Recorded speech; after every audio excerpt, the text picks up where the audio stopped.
Hi everybody, welcome to Christian Homestead. My name is Jared. This video is going to be a little bit different. I have a friend that was texting with somebody and they were talking about the second coming and the timeline of events. And as you know, I'm not really one for timelines, trying to predict exactly what has to happen between now and the second coming. The reason why is because I feel like some things could have already happened. I remain flexible as to how prophecy is supposed to play out. Other people are more rigid and they think that certain things haven't happened yet. And there's this timeline, and we know that the second coming is not close because X, Y, and Z has not happened, or at least that person thinks that it hasn't. And so my friend got this explanation from this person of that person's thoughts on how things are supposed to happen. And he felt discouraged about it.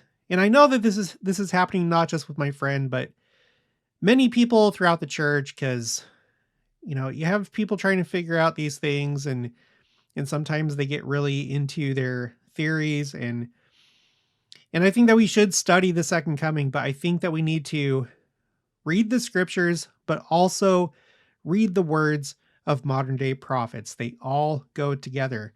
Both ancient prophets and modern prophets, they're all prophets.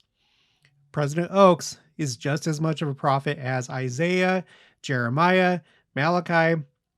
They all go together. But sometimes there's this tendency to privately interpret the scriptures, come up with really elaborate timelines, speculations, theories, and maybe not do our due diligence and see what the church has already said about those very scriptures that we're trying to interpret. So I broke this up into sentences and made them kind of like a bullet point list. If I agreed with the statement, I put a little green check mark. But then I also have yellow and red. And then I have words of modern day prophets. And I also have scriptures to go against some of these points. So let's just go through the list. Ephraim is charged with gathering Israel. Yes, that is correct. Israel is scattered throughout the world among the Gentiles. That is true. The scriptures call this the time of the Gentiles. True. Some will accept the Lord's great and marvelous work, but most will reject the Lord and his gospel. And that is also true. Okay, here's our first yellow emoji. The believing will be adopted with Israel. And that is true, but this is something I've tried to clarify on my channel many times because I feel like people don't quite understand this idea of adoption. Sometimes people make statements that make it seem like most of the church are just Gentiles, that we're not related to Israel. Like, yeah, we're adopted in, but we're not really. And that is false. Let me read you a few quotes really quick. This first one is from President Brigham Young. The set time has come for God to gather Israel and for his work to commence upon the face of the whole earth. And the elders who have arisen in this church and kingdom are actually of Israel. Take the elders who are now in this house, and you can scarcely find one out of 100, but what is of the house of Israel? It has been remarked that the Gentiles have been cut off, and I doubt whether another Gentile ever comes into this church. Okay, well, that was a long time ago. What about more recently? This is from President Joseph Fielding Smith in Doctrines of Salvation in a section called Process of Adoption into House of Israel. Is it necessary that we be of the house of Israel in order to accept the gospel and all the blessings pertaining to it? If so, how can we become of the house of Israel? By adoption or by direct lineage? Every person who embraces the gospel becomes of the house of Israel. In other words, they become members of the chosen lineage or Abraham's children through Isaac and Jacob, unto whom the promises were made. The great majority of those who become members of the church are literal descendants of Abraham through Ephraim, son of Joseph. Those who are not literal descendants of Abraham and Israel must become such. And when they are excuse me, when they are baptized and confirmed, they are grafted into the tree and are entitled to all the rights and privileges as heirs. And then one more from Elder Bruce R. McConkie. This is in Mormon Doctrine. Nearly every member of the church is a literal descendant of Jacob, who gave patriarchal blessings to his 12 sons, predicting what would happen to them and their posterity after them. I have more quotes. Go to my spreadsheet called Quotes A through Z. I have one as recently as the April 2006 General Conference. You can pause and read this. Furthermore, I have a few other quotes to talk about the fact that when you're baptized, your blood is literally changed. You can see right here, this is from Joseph Smith. So most people, it seems like the vast majority are actually descended from Israel, literally. And then for the few that aren't, when they're baptized, they are literally made part of the house of Israel. Okay, let's move on. The unbelieving will fight against the Lord's work. That's true. That's always been true. Okay, the next yellow emoji. The Jews' time is not yet come. All right, so this person is talking about the time of the Gentiles and how in this dispensation, the gospel is primarily going to go to the Gentiles first. And when I say Gentiles, yes, many of us could be termed Gentiles because our ancestry. So we're part of scattered Israel, literally. But because we lost our identity and because there was this diaspora and we've been lost throughout the nations of the world, for all intents and purposes, you become Gentile because of where your ancestry comes from, but you still are literally from Israel. So the gospel first goes, you could say, to scattered Israel and the Gentiles. And then there's going to be a shift where it goes to the Jews. This is something that I think a lot of people don't really understand. They think that we're still waiting for the time of the Gentiles to come to a close before we can even start considering that the second coming is close. And that's not true. I'll show you why in just a second here.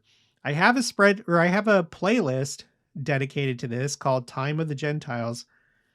You should really watch this in case you're hung up on this. It's not true. I also have an entry on my Quotes A through Z spreadsheet. It's currently row 610 for Times of the Gentiles.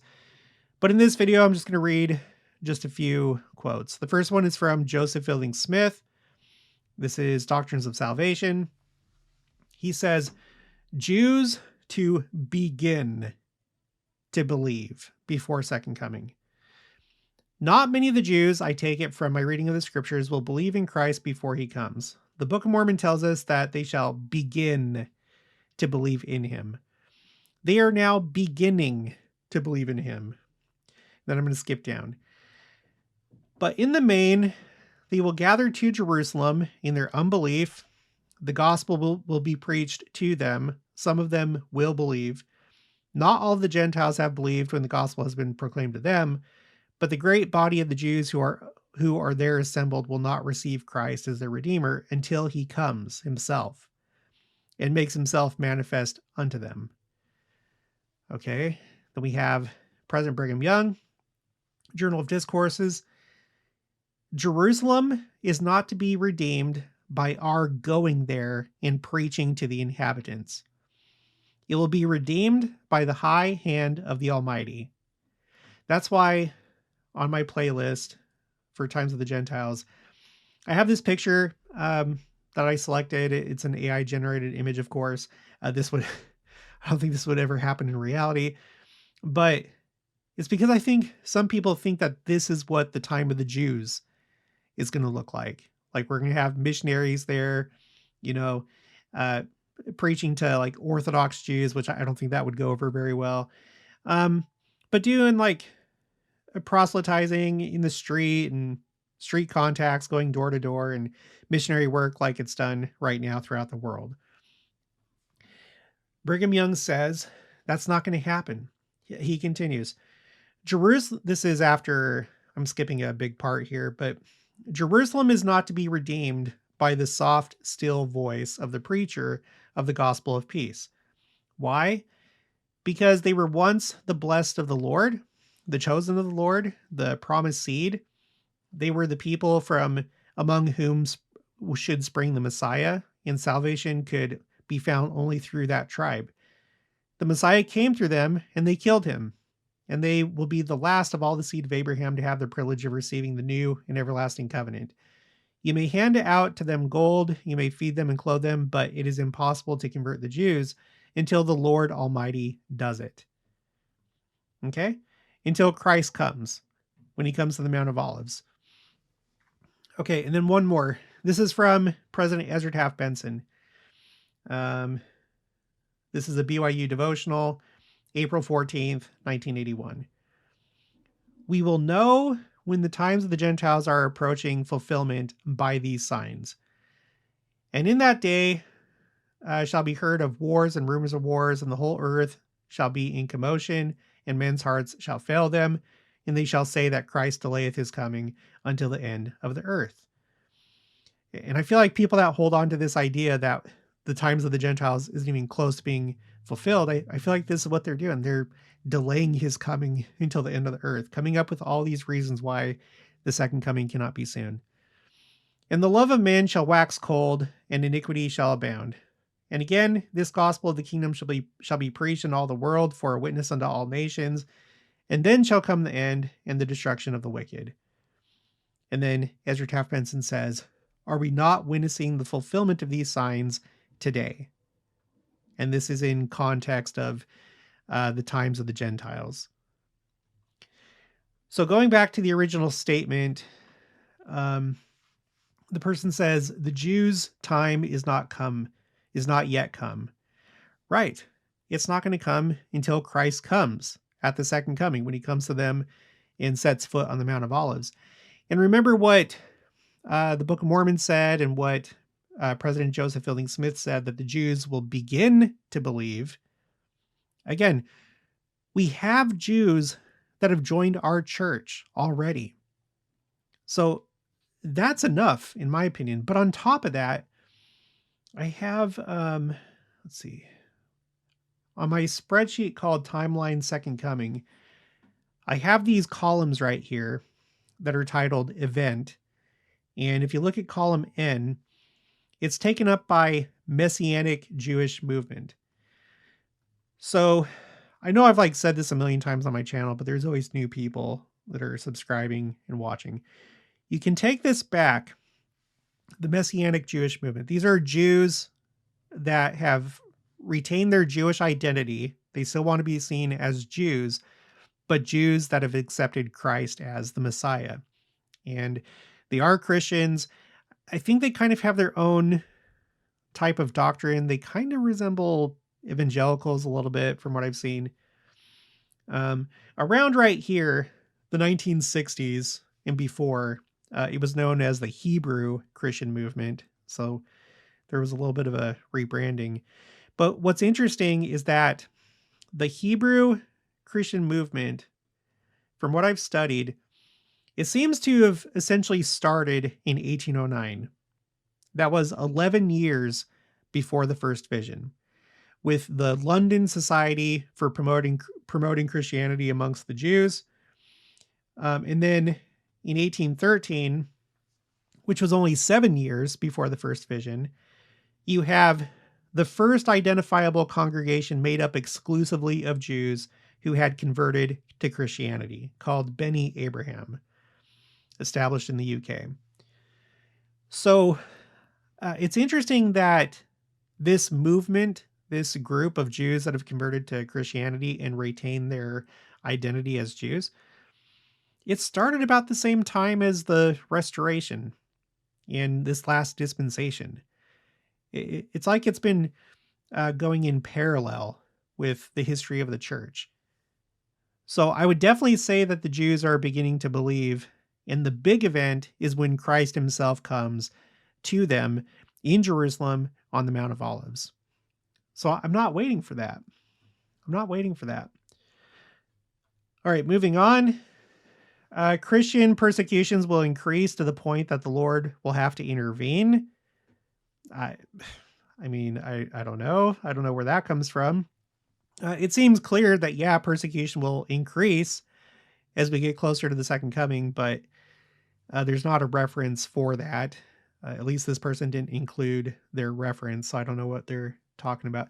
They make it seem like that's like a specific prophecy, like wait for the day for the persecution to come, and then the Lord will have to miraculously intervene.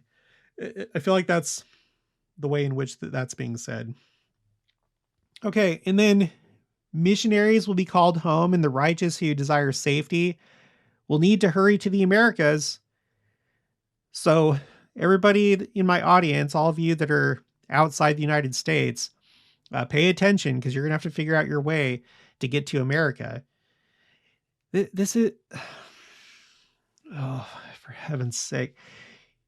Okay. I think I understand where this line of thinking comes from. Again, it seems like it comes from private interpretation of the scriptures and not understanding the context in which revelations are given. But that's why we have the help of modern day prophets and apostles who know what the plan is.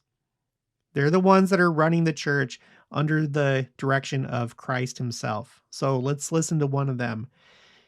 So here's Elder Jeffrey R. Holland of the Quorum of the 12. This is back in the June 2014 Ensign. The article is called "The Call to Be Christ-like." One of the many unique characteristics of our dispensation is the changing nature of how we establish the kingdom of God on earth. This dispensation is a time of mighty accelerated change. And one thing that has changed in that is that the church of God will never again flee.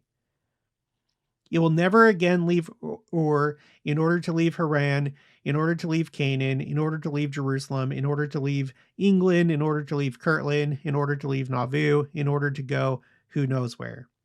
No, as Brigham Young said, for us all, we have been kicked out of the frying pan into the fire, out of the fire into the middle of the floor, and here we are, and here we will stay.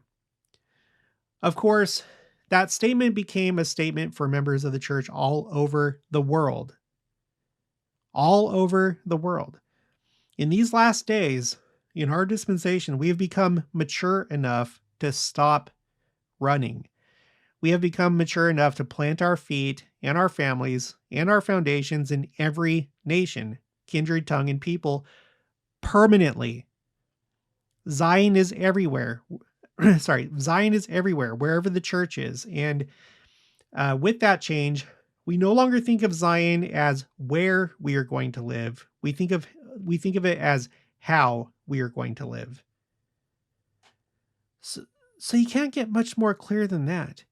And this is only one. Again, I have spreadsheets for this very purpose because there's so much to keep track of as we think about the second coming. We think about scriptures. We think about prophecy. There's so much. You can't just keep it in your head. You have to write it down. And this is the only way that I know how to do it in an organized way, is to keep spreadsheets and then just collect scriptures as well as modern day words of prophets. And you put them all together. So I have this spreadsheet called Quotes, Common Misconceptions, and we're basically talking about a few different misconceptions here. The entire church still has to be gathered to New Jerusalem, Jackson County, Missouri, or even just to the United States in general. Defense and refuge from the storm means physically gathering to, some place. Typically it's America or Jackson County. This one, you will have to literally fight your neighbor in combat or flee to whatever, Jackson County, America. These things are not true, you guys. I'm not going to go over all these quotes. I have so many, and scriptures as well. But let's go back to this and let's talk about this. So this is President Brigham Young Journal of Discourses in regards to Jackson County, because this person, whoever they are, they're definitely from a certain school of thought, and It kind of comes from a central source. And the idea is that you have to come to Jackson County. So President Brigham Young says, are we going back to Jackson County? Yes. When? As soon as the way opens up. Are we all going? Oh no, of course not. The country is not large enough to hold our present numbers. When we do return there, will there be any less remaining in these mountains than we number today?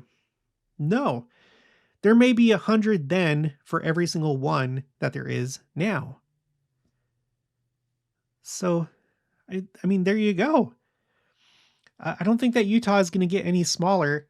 And I tend to think that people are moving this way in natural ways, and they have been for a long time. I'm putting together a spreadsheet that's a timeline of the church returning to Missouri. And it's essentially been going on primarily since after the dedication of the Salt Lake Temple. Like almost immediately after that, that's when you start seeing the first branch in Independence and the church purchasing land in Independence. It's around the turn of the century. Okay, this is Elder John A. Widsoe of the Quorum of the 12 in the April 1942 General Conference. Speaking to the church about the events of the last days, the Lord said, "The wicked shall flee unto Zion for safety." Like they'll try to go there for safety because that's the only place that you find safety. Since Zion is wherever the pure in heart are, I like to read into that inspired saying that there is safety wherever the people of the Lord live so worthily as to claim the sacred title of citizens of the Zion of our Lord. Otherwise, the name Zion is but an empty sound. The only safety that we can expect in this or any other calamitous time lies in our conformity to gospel requirements. Okay, going back to this person's timeline of how things are supposed to play out. The Lord will declare the time of the Gentiles as being fulfilled. I guess, again, I don't know that anything officially says that, but yeah, I guess there's going to be a transition, and it's probably going to be when he comes to the Jews on the Mount of Olives. Okay, the next one, the American Gentiles will suffer the greatest plague ever. Cities will become desolate. It will be a cleansing of America to prepare a way for a new Jerusalem.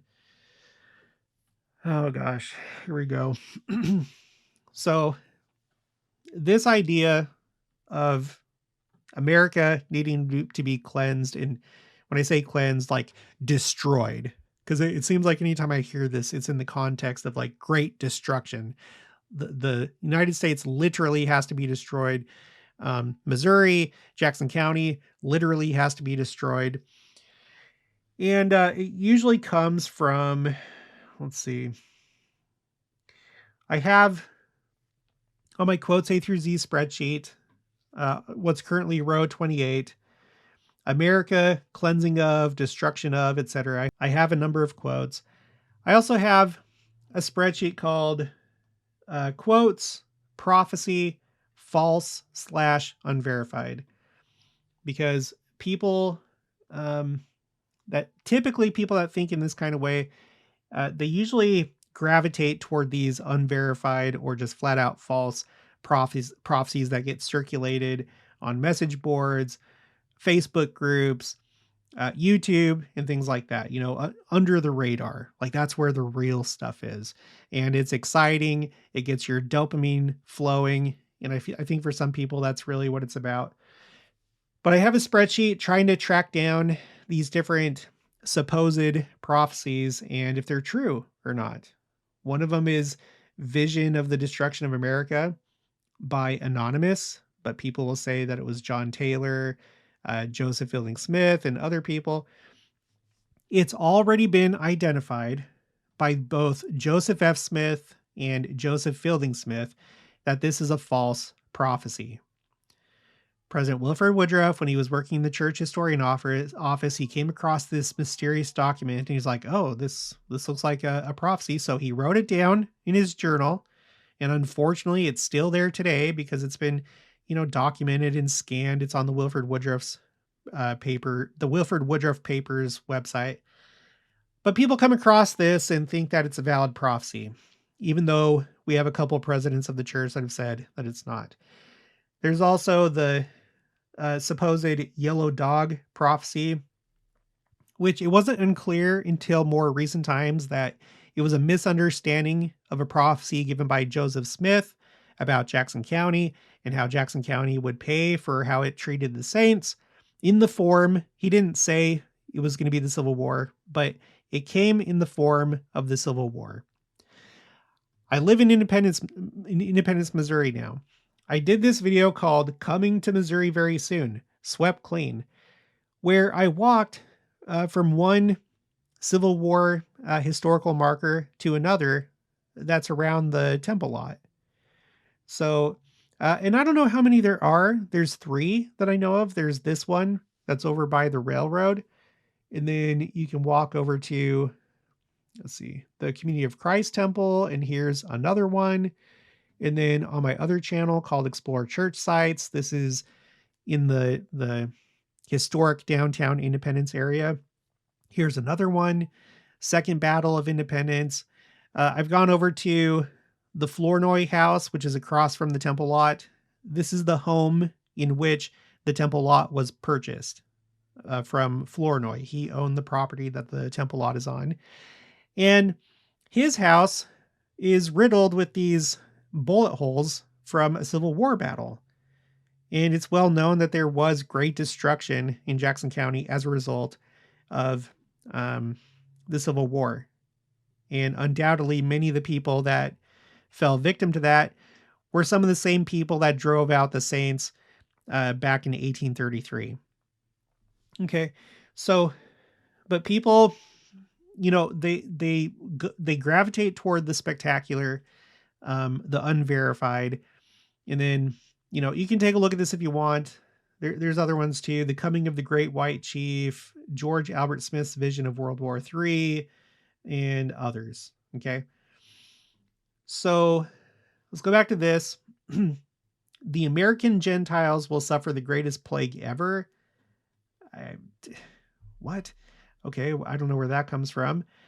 Are you talking about the overflowing scourge? Because it doesn't say that it's limited to American Gentiles, but cities will become desolate. It will be a cleansing of America to prepare a way for a new Jerusalem. Okay, well, Elder Marky Peterson of the Quorum of the 12, BYU Devotional, the 4th of July, 1976. Eventually, America will be the center of the final gathering of God's people as the millennium approaches, and our flag will fly right on into that blessed time. Brigham Young said, "When the day comes in which the kingdom of God will bear rule, the flag of the United States will proudly flutter, unsullied on the flagstaff of liberty and equal rights, without a spot to sully its fair surface. The glorious flag our fathers have bequeathed to us will then be unfurled to the breeze by those who have power to hoist it aloft and defend its sanctity." So America will not fall. It will have to go through a cleansing, however, so that wickedness may be abolished, but the nation as such will not fall. So you might say, well, didn't he just say that America will have to go through a cleansing? Yeah, he's also talking about the millennium. And guess what happens before the millennium? The second coming, and the entire earth is cleansed so that wickedness may be abolished. So I haven't seen anything to suggest that there's supposed to be a preliminary cleansing of America before it's cleansed again with the rest of the world. It doesn't really make sense. I think people think about the New Jerusalem, the city being built up here in Independence, Missouri, and they try to figure out, well, how's that going to happen? How are we going to lay out the streets and put in the infrastructure? And then, you know, the easiest thing that comes to mind is, well, it's going to be destroyed. So we'll be able to start from scratch and build it the way that it was supposed to be built. I don't think so. Not from what I've seen. The church has actually tried to put down this idea. You have this Ensign article from the April 1979 Ensign. The name of the article is called Missouri Myths.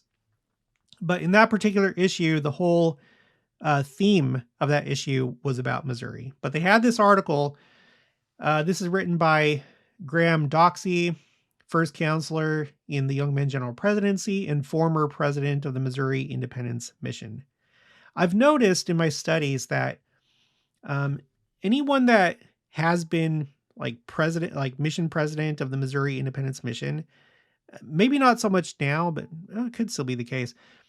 But those earlier ones, it seems like they were also either expected to like really learn about that area, like the history of the church in that area. It's like more than just being a mission president. It seems like for example, Alvin R. Dyer, who later became counselor in the first presidency, he was part of like these different historical societies in Missouri, and he really got to understand the history of the church there.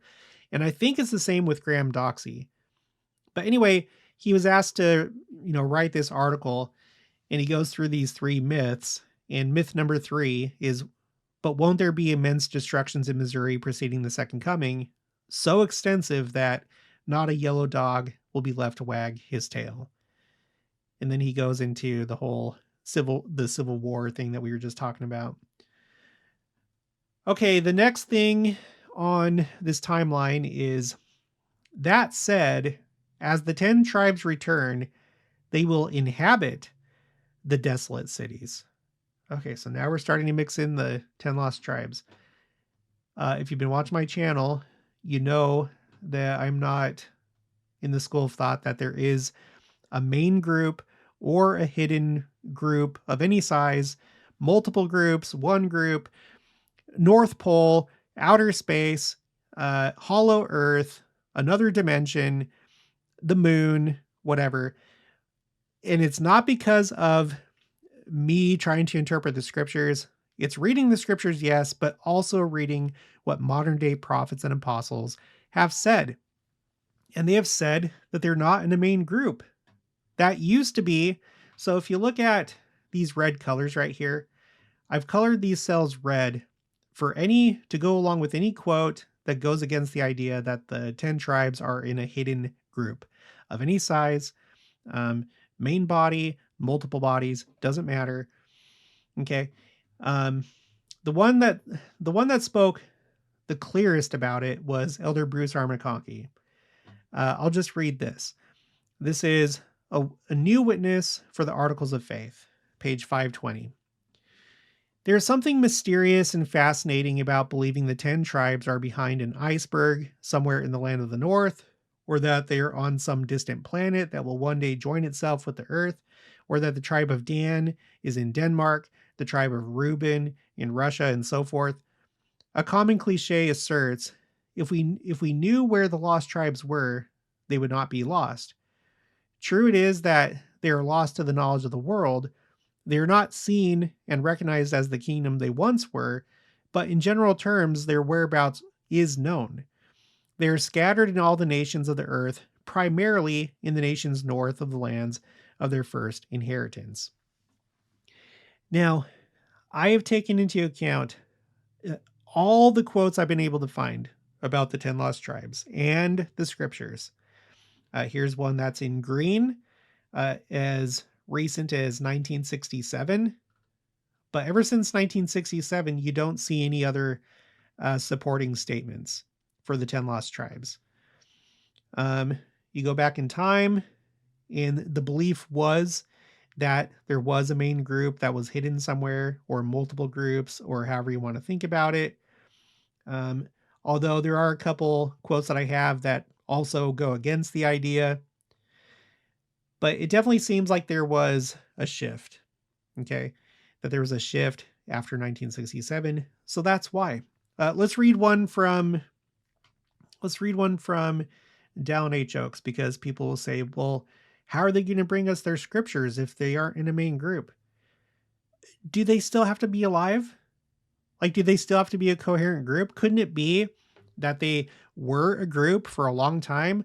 They migrated up into Europe or Asia, and then later on, they were assimilated into Christianity, Islam, things like that. They hid their records just like, the gold plates, how it was hidden. Do they still have to literally be in a main group in order to deliver their records?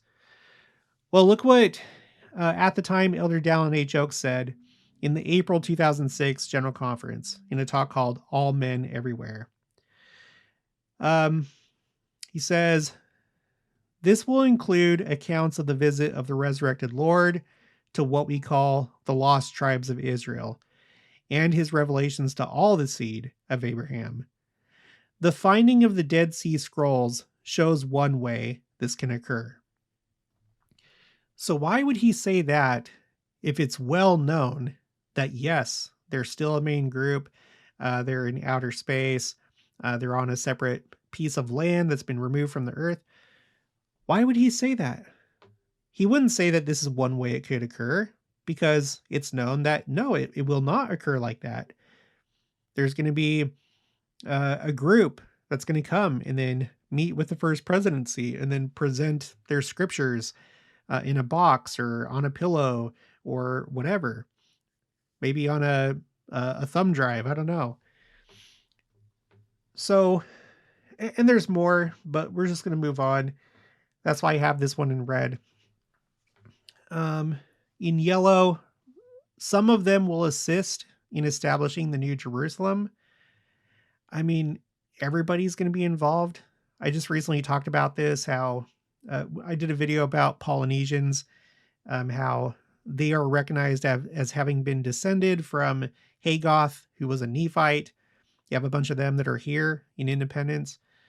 And then the Lamanites as well, but also scattered. It's just going to be all of Israel that assist in building the New Jerusalem. But the way that this is laid out, it's like, no, it's the main group that's been hidden all this time. They're going to come. They're going to inhabit the desolate cities of America and then assist in establishing the New Jerusalem. Many will fall away in unbelief. Yeah, that's true. He loveth those who will have him to be their God. That's true. Okay, in red, the European Gentile army wars against the Jews. Okay, I have no idea where that comes from. I got this from Elder Bruce R. McConkie, the Millennial Messiah. He says, when he comes again, it will be the occasion of the abomination that maketh desolate, which we have heretofore seen means the fall of Jerusalem again in the great final war, or the final great war. We do not speculate as to what nations are involved in these wars. It is well known that the United States and Great Britain and the Anglo-Saxon peoples have traditionally been linked together in causes designed to promote freedom and guarantee the rights of man. It is also well known that there are other nations ruled by a godless communistic power that have traditionally fought to enslave rather than to free men. It is fruitless to try and name nations and set forth the alliances that are to be. And then I'll just end right there. So I don't know where this idea of European Gentile armies warring against the Jews.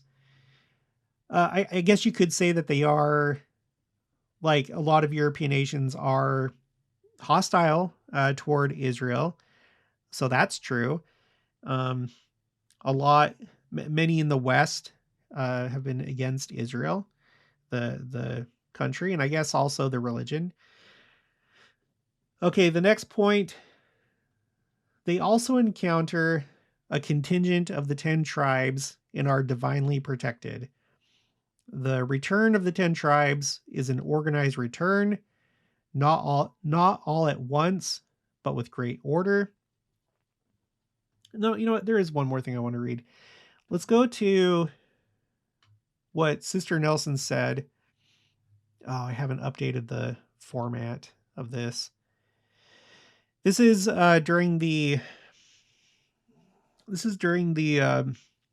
worldwide youth devotional called Hope of Israel, between the two first general conferences of President Nelson's presidency in 2018. She tells a story.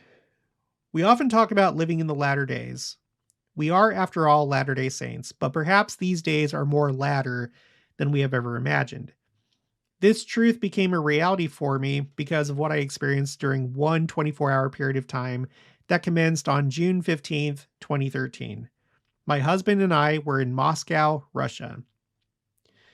Now, that happens to be a country that's uh, almost directly north of Israel. I think it is directly north. I'm not going to pull up the map now, but I know it's north. Just like what Bruce R. McConkie said, that the 10 lost tribes primarily immigrated to the countries north of Israel. Well, I think you could include Russia. So she goes through, um, she asks the sisters to stand up by tribe. She calls out the different names of the tribes: Benjamin, Dan, Reuben, Naphtali. And there were representatives from all the tribes except for one. Then they went to Armenia, and then they found the last one. There was somebody who was from the tribe of Levi. Later on, she says, "Now, when I was a little girl attending primary in Raymond, Alberta, Canada, I learned that in the last days before the second coming of the Savior, the 12 tribes of Israel would be gathered. That truth was thrilling to me, and at the same time quite overwhelming to wrap my mind around. So imagine what it was like for me to be with members of all 12 tribes of Israel within one 24-hour period of time." And all this is before she said, "But perhaps these days are more latter than we have ever imagined." So the the orderly return, the organized return, I think it's already happening, and it's through missionaries. Now we have more missionaries in these northern countries, and we do have all the tribes, and more are being found each day. Right, continuing, the two prophets hold off the Gentile army in Jerusalem. That's true. Although I just want to point out, I think sometimes people think it's going to be two men in robes holding up their hands, and there's like a force field around Jerusalem. And I tend to think that it's been going on ever since Israel became a nation. They've had 4 existential wars, uh, all of which Israel won and survived. And there are people that are like, that should not have happened, especially the War of Independence. And I think it's because whoever the prophet was at the time probably saved them from the Salt Lake Temple, either in the Holy of Holies, or maybe during their meetings when all 15 of them meet together, because they have their own prayers that they do, or maybe just in his residence, just praying to the Lord privately. Okay, continuing, the contingent advance party from 10 tribes reach Zion. They organize rebuilding cities and help with New Jerusalem. I mean, okay, the contingent advance party. Plagues continue against Gog and his great army. I don't know where that's found. I do have 3 entries for Gog and Magog. The post-millennial Gog and Magog, the pre-millennial, which is the one that we're talking about, and then this one that deals with, is it all nations that are going to be involved or not? And I also have not just quotes, but also the scriptures where this can be found. And I'm not sure where this idea comes from. Plagues continue against Gog and his great army. Okay, the next point. It looks bleak for the Jews, but they are miraculously spared. That's true. Those remaining of Armageddon, the Gentile European army, limp home to fight amongst themselves as the most wicked people ever.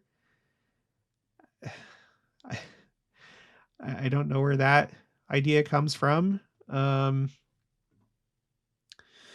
So Armageddon, which is like, it seems to be a battle within the greater war of Gog and Magog.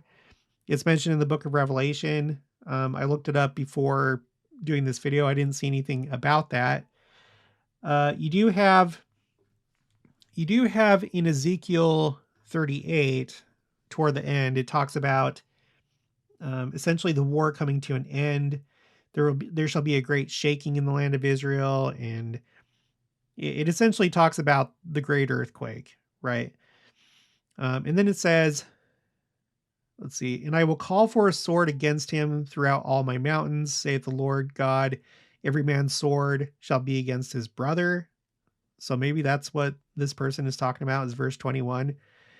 And I will plead against him with pestilence and with blood, and I will rain upon him and upon his bands and upon the many people that are with him in overflowing rain and great hailstones, fire and brimstone. So, I mean, I don't know. Maybe that's taking place as, um, Gog and Magog, the enemies of Israel, are attacking it. I mean, it's unclear exactly when that happens, but okay. In Jerusalem, the scripture says, "Then will I come, and the mount shall cleave in twain." That's true. Jews, look upon me, my wounds. That's true. Then the first resurrection, the wicked are burned. The Lord appears in great glory. Saints are caught up to meet him. Uh, yeah, that's true, but it seems that the first resurrection takes place before Christ comes to the Jews. So if you go to Doctrine and Covenants 45, verses 45 to 53, it says, "But before the arm of the Lord shall fall, an angel shall sound his trump, and the saints that have slept shall come forth to meet me in the cloud." And with other scriptures, the resurrection and the quickening of those who are alive, they're all caught up together. The resurrected and the people that are still in mortality. It happens at the same time. Later on, so 45, and then let's go to 48. "And then shall the Lord set his foot upon this mount, and it shall cleave in twain." So, resurrection and the quickening event, whatever you want to call it, what Christians call the rapture, that happens. According to this, if this is in timeline order, it seems like it is, then you have that, and then you have Christ coming to the Jews. And then in Zechariah 14, verse 5, so this is talking about Christ coming to the Jews. And in verse 5, it says, "And the Lord my God shall come, and all the saints with thee." So not just Christ, but all the saints. I believe that's because we just read about the resurrection, and then we know that the resurrection goes along with the quickening of the saints. And then furthermore, if we go to Journal of Discourses, this discourse by President Heber C. Kimball, first counselor in the first presidency. Let's see. I guess I'll read this whole thing. We are richer now for moving to the South. We are richer now for moving to the South than we should have been if we had not moved. What did we save by it? It saved the difficulty that would have brought you into sorrow probably all the days of your life if you had withstood that army. So I think he's talking about Johnston's army that came to Utah and shed blood. But by that move, you saved your blood and the blood of your enemies. And in this, you did a good deed. It cost considerable, but Father booked it against them, and he will make them pay the debt. We might have to do such a thing again. I do not know anything about it, but I am pretty sure of one thing. We shall go to Jackson County, Missouri. That is, those who do right and honor their calling, doing what they've been told to do. You will be blessed, and you will see the day when Presidents Young, Kimball, and Wells and the 12 apostles will be in Jackson County, Missouri, laying out your inheritances. In the flesh, of course. We should look well without being in the flesh. We shall be there in the flesh, and all our enemies cannot prevent it. Brother Wells, you may write that. You will be there, and Willard will be there, and also Jedediah, and Joseph and Hiram Smith, and David and Parley. And the day will be when I will see those men in now listen to this, in the general assembly of the church of the firstborn, in the great council of God in Jerusalem. So the general assembly of the church of the firstborn, that's all the members of the church that are celestial bound that are going to be exalted, right? Because not everybody that's a member of the church is going to obtain exaltation. So you have this church of the firstborn, and it's talking about them being in the great council of God in Jerusalem. Continuing, will we want you to be along? I heard Joseph say twice that Brother Brigham and I should be in that council in Jerusalem when there should be a uniting of the two divisions of God's government. So I can only assume that this goes along with all the saints referred to in Zechariah going with Christ to Jerusalem. But in any case, what was the original thing that he said?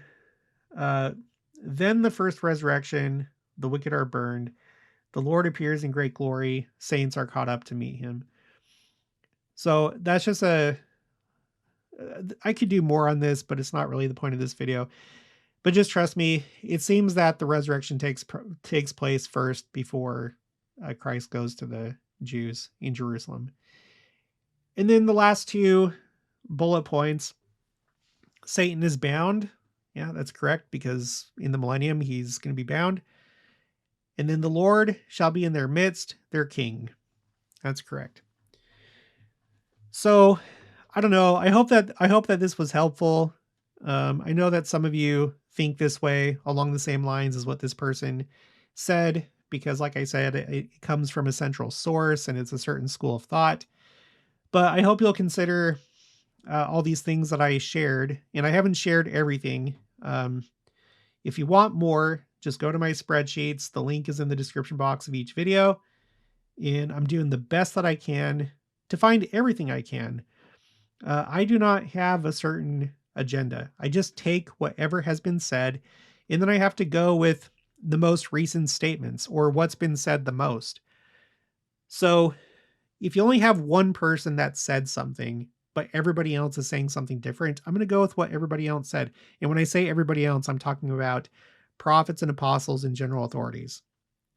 If you have something like this, the 10 lost tribes, where in the early church, they were talking about the 10 lost tribes being in a main group, but then there's a shift. I'm going to go with the shift, because the Lord reveals things line upon line, precept upon precept. When it comes to prophecy, we see through a glass darkly. So at first, it may seem a certain way as we're trying to make sense of what's been revealed, but then later on, additional light is received, and it's like, oh, okay, it's not that, it's actually like this. But you see what I mean? So anyway, I think that's enough. That's going to be it for this one. I'll talk to you guys later.